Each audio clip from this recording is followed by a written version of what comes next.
Hello hi అండి, ఎలా ఉన్నారు? అందరు బాగున్నారు. ఎందుకంటే ఇక్కడ పిట్టు తయారు చేసే విధానం అండి. ఫస్ట్ కొబ్బరికాయ వేసామండి. వేసిన తర్వాత అది ఇలా వేపిన తర్వాత అప్పుడు బియ్యం పిండి ఉడకబెట్టింది పిట్టు అండి అందులో వేసి తిప్పటమే అండి. గరిటెతోటి బాగా ఉండలు లేకుండా కలపాలండి. కలిపిన తర్వాత ఆ వేడికి అది చక్కగా మగ్గుతుందండి. మగ్గినప్పుడు కొబ్బరికాయ కూడా వేసామండి. చాలా బాగుంటుందండి. ఇక క్లాత్లో ఆవిరి కడతాం కదండి, అదండి. ఎందుకంటే ఇప్పుడు అలా కలిపేసండి బాగాను ఉండలు లేకుండా చేసేయాలండి. ఉండలు లేకుండా చేసేసి చక్కగాను అప్పుడు కొంచెం ఆయిల్ అండి. ఆయిల్ అంటే వేరుశనగ అండి, వేరుశనగ ఆయిల్ అండి. పప్పు నూనె అండి. పప్పు నూనె వేస్తే అండి కొంచెం బాగుంటుందండి. కొంచెం నెయ్యి కూడా వేయాలండి.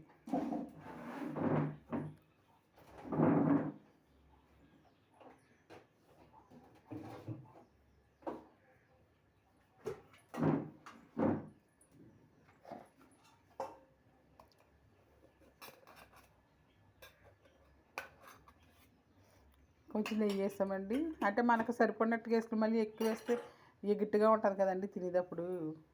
అందుకని కొంచెం నెయ్యి వేయాలండి. నెయ్యి వేసిన తర్వాత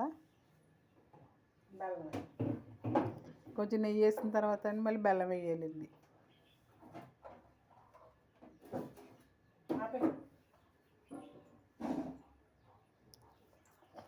ఎందుకంటే బెల్లం పొడి వేస్తారు చూడండి. బెల్లం పొడి వేసిన తర్వాత చక్కగా కలపాలండి.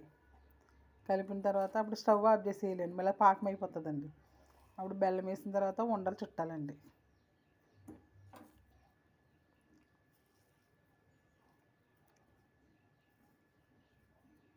చూడండి ఎలా వేస్తుందో, బాగున్నారండి.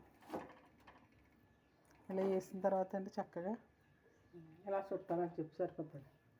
ఇలా వేసి అలా ఉండలు చుట్టండి.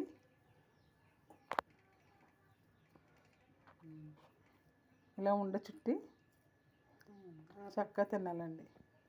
సరే.